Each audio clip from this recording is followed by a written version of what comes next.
Jadi ini lalat BSF atau Black Soldier Fly atau biasa kita bilang lalat tentara hitam. Dia ini berbeda dengan lalat rumah, lalat hijau ataupun jenis-jenis lalat-lalat yang lain karena dia dari bentuk saja dia sudah kelihatan panjang. Larva magotnya setelah umur 45 hari dia menjadi kepompong, menetas langsung menjadi lalat BSF. Dan telurnya itu kalau fisiknya sih sebenarnya hampir sama ya dengan telur-telur dari lalat-lalat yang lain. Cuman memang dia bertelur tidak sembarangan gitu. Artinya dia tidak mau bertelur tuh di tempat yang Busuk. busuk gitu, yang bau gitu.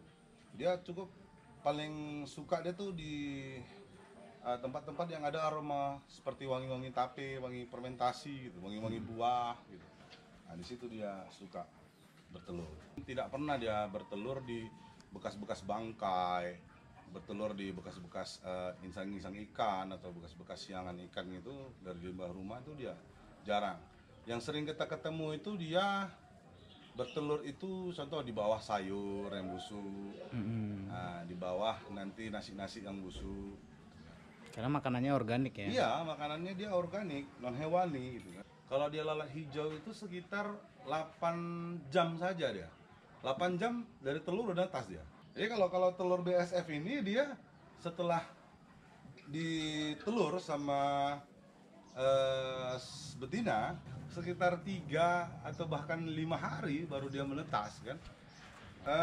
Lalat ini selama dia di dalam ini dia menetas, dia tidak makan.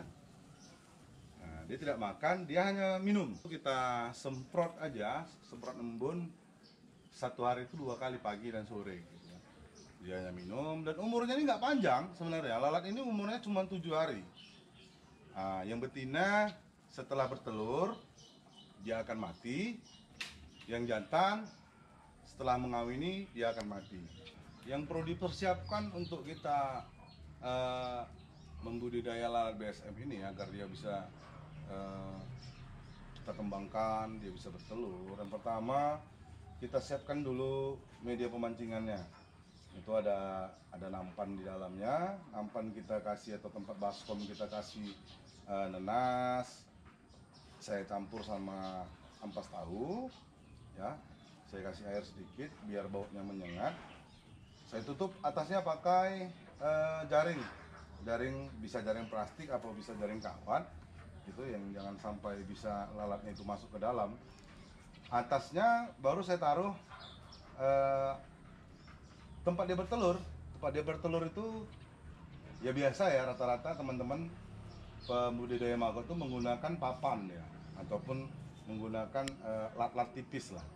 Jadi lat tipis itu sekitar lebar 20 cm, kita kasih paku payung supaya ada dia jarak, kita susun, ada bisa 4, bisa 5, baru kita jepit atau kita ikat karet, tinggal kita susun di atasnya, nanti dia bertelur di situ.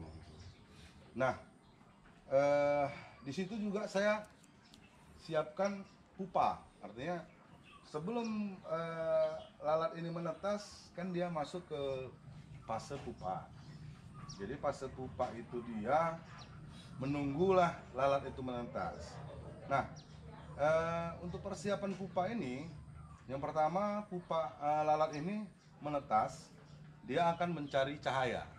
Jadi makanya itu pupa tempat pupanya saya tutup. Kebetulan saya belum buat yang pakai box triplek ya. Biasa teman-teman ada yang pakai box triplek, ada yang pakai box ditutupin pakai vinil atau pakai plastik. Jadi saya buat aja itu pakai sederhana aja, pakai baskom atau pakai nampan. Saya tutup pakai triplek atasnya. Saya sisain lubang sedikit untuk cahaya. Nah, artinya cahaya itu kalau dia menetas dia langsung keluar. Aktifnya pada saat sinar cahaya matahari itu sampai atau mengenai jaringnya dia. Inilah larva maggot BSF atau larva lalat BSF yang sudah dewasa. Ini umur sekitar 18 hari ya. 18 hari ini sudah saya panen dari sebagian. Ini adalah yang hitam-hitam ini Ini adalah sisa dari makanan yang tidak bisa diurai oleh maggot. Jadi ini sebenarnya bukan ya kelihatan seperti apa ya? Pasir. Seperti ampas, pasir gitu kan. Tapi sebenarnya ini adalah ya kotor-kotoran dia gitu. Organik juga ya? Ya ini organik. Ini organik. Ini organik. Kotoran maggotnya ini pun nanti bisa kita manfaatkan lagi kan. Jadi ini saya manfaatkan untuk media tanam bunga. Ini proses pemanenan maggot. Jadi maggotnya cukup kita ambil sebagian. Nah, kita taruh di atas. Ini kan medianya, karena medianya sudah kering, kita tinggal layak aja. Nah, jadi kita bersihin sampah-sampahnya. Nah, ini langsung bisa kita kasih sama ayam, sama ikan, sama burung. Bisa kita kasih. Ini kebetulan panen di usia 16 hari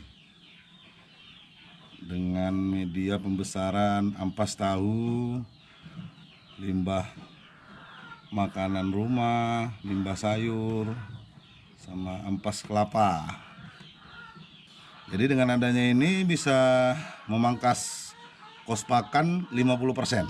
Karena pagi kita kasih pelet atau pur, sore bisa kita kasih maggot. Sebagai protein ya? Iya, sebagai protein. Jadi untuk kebutuhan proteinnya dari maggot kita ambil, untuk kebutuhan karbohidrat dan lain-lainnya kita ambil dari pur.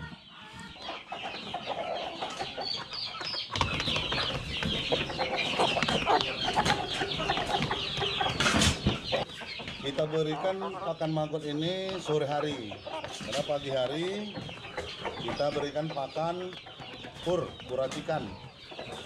Maggot ini kita berikan untuk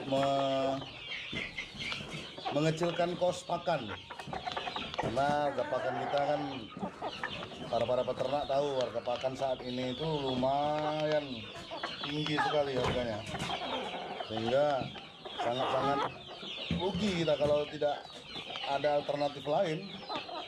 Jadi maggot ini adalah salah satu metode untuk mensiasati tingginya harga pur dan memenuhi kebutuhan proteinnya si ayam.